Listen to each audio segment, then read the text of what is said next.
కడప జిల్లా పులివెందుల నియోజకవర్గంలోని లింగాల మండలం లోపట్నంతుల గ్రామంలో డ్రమ్ములో చిన్నారి మృతి చెందినటువంటి ఘటన ఇప్పుడు సంచలనంగా మారింది. పాపను అసలు డ్రమ్ములో ఎవరేశారు, ఎలా చనిపోయింది, దీనికి సంబంధించి అనేక రకాల యాంగిల్స్లో దర్యాప్తు చేస్తుండగా ఇప్పుడు బిగ్ అప్డేట్ కనిపిస్తుంది. దీంట్లో ఇప్పటికే పాప చనిపోయిన తర్వాత బంధువులు కూడా ఆందోళనకు దిగిన నేపథ్యంలో అక్కడ పోలీసులు కూడా ఖచ్చితంగా న్యాయం చేస్తాం, ఇది అనుమానంగా ఉన్నటువంటి కేసే, దీని వెనుక ఎవరున్నా కూడా వారిని ఖచ్చితంగా పట్టుకొని చట్టపరంగా శిక్షిస్తామని చెప్పారు. ఈ కేసులో అనుమానితులుగా ఉన్నటువంటి స్వాతి తనని పోలీసులు అదుపులోకి తీసుకున్నారు.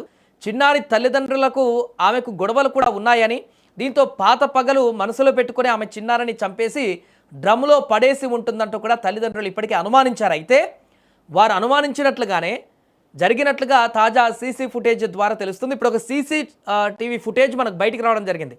చిన్నారి ఎక్కడైతే డ్రమ్ములో శవమై కనిపించిందో అక్కడికి స్వాతి వెళ్ళడం, స్వాతితో పాటుగా చిన్నారి కూడా ఆ స్వాతి వెనక నడుచుకుంటూ వెళుతున్నటువంటి దృశ్యాలు దీంట్లో స్పష్టంగా కనిపించడం. సో దీంతో ఈ కేసుకు సంబంధించి ఒక కంక్లూజన్ వచ్చినట్టుగానే కనపడుతుంది.